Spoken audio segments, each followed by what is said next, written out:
Hello friends, स्वागत है आप सभी का आकांक्षा एकेडमी में। फ्रेंड, बीपीएससी टीआरई 3 के रिजल्ट और डीवी के बारे में बात करेंगे। रिजल्ट अभी 2 ही आया है, प्राइमरी जूनियर का आया है। टीजीटी पीजीटी का रिजल्ट का वेट हो रहा है। पर शोक के दिन का सचिव जी का बयान था कि आपका 10 दिनों के पहले ही आपका टीजीटी पीजीटी का रिजल्ट आ जाएगा। उसका भी वेट है कि 30 के पहले रिजल्ट दे देना चाहिए। सबसे पहले तो रोस्टर वाली चीज़ें, रोस्टर भी अब तैयार करके जीएडी और बीपीएससी को भेज देना चाहिए। अब तक मिल गया होता तो आपका भी रिजल्ट आ गया होता। टीजीटी पीजीटी का रिजल्ट तो बीपीएससी के पास डेटा है, वो कभी भी जारी कर सकता, बट रोस्टर मिलेगा उसी के अकॉर्डिंग तो जारी करेगा। रोस्टर अभी नहीं मिला हुआ है। अब देखिए, कल का एक न्यूज आया कि शिक्षकों का तबादला नीति पे रोक लगा दिया गया है। जो ट्रांसफर पोस्टिंग होने वाली थी टीआरई 1 टीआरई 2 के जितने भी कैंडिडेट थे, जो बाहर बाहर फेंक दिए गए थे, चाहे लड़कियां कहीं और जिला में थी या होम टाउन में, सबको एडजस्ट करने की जो कोशिश की जा रही थी उस पर अब रोक लगा दिया गया है। क्योंकि कुछ कैंडिडेट क्या चले गए, कोर्ट चले गए कि हमें हमारा मंडल भी मिले, हमें हमारा भी जिला मिले, ये सारी चीज़ें हैं। तो सचिव जी ने कहा कि ठीक है, अब सक्षमता परीक्षा पूरी हो जाती है, उसके बाद ये नीति लाई जाएगी। अब इससे क्या इफेक्ट होगा? डीवी आपकी अब होगी, टीआरई 3 के जो कैंडिडेट है उनको ज़्यादा फर्क पड़ेगा। अब जो भी शेष जिले में बचे हुए हैं, जो भी खाली होते, तो हो सकता है कि आपका जिला मिल जाता।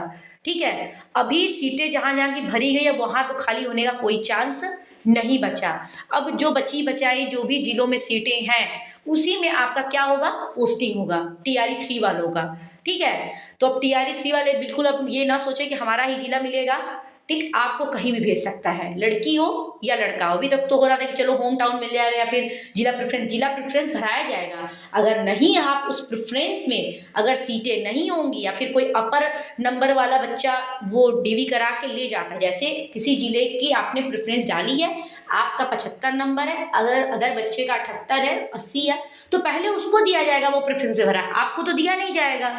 ठीक है, तो ये सारी चीज़ें समझिए। कट ऑफ हाई वाले अगर भर देंगे तो आपका फिर जिला प्रेफरेंस उसको रखने का कोई मतलब नहीं रह जाता है। फिर ऊपर से अल्फ़ाबेटिकल जो भी जिले में मिलता है वो उसमें भेज देते हैं। ठीक, यही नियम है जिला आवंटन का।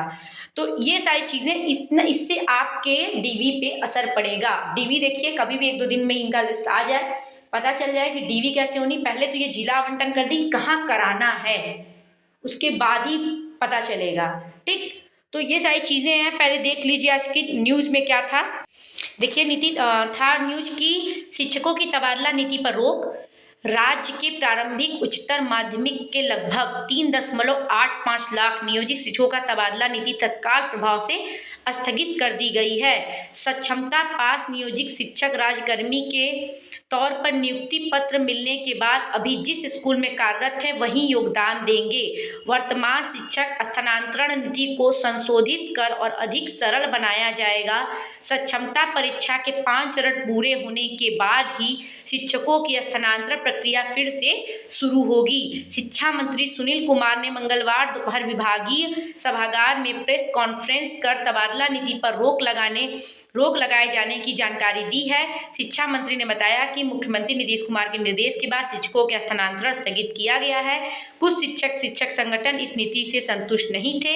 इसके मद्देनजर संशोधित तबादला नीति तैयार होगी। इसका मकसद शिक्षकों को सुविधा देना, उन्हें परेशान करना नहीं। नियोजित शिक्षकों को सक्षमता उत्तीर्ण होने के लिए 5 मौके दिए जाएंगे।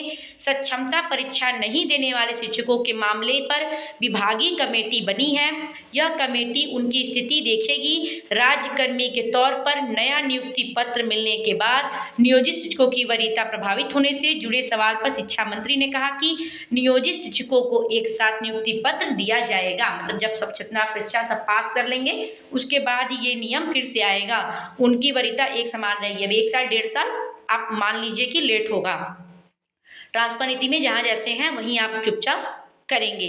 नीति में संशोधन के बाद तबादले के लिए आवेदन लिए जाएंगे। ठीक, फिर से मतलब आवेदन लिया जाएगा, उसमें फिर आपके टीआरई 3 के भी स्टूडेंट्स में इंक्लूड हो जाएंगे। ठीक है, तो यहाँ पे देखिए 1.1 लाख नियुक्ति पत्र मिलने को था और कुछ लोग कल क्या किए थे, मार्च में निकाले थे।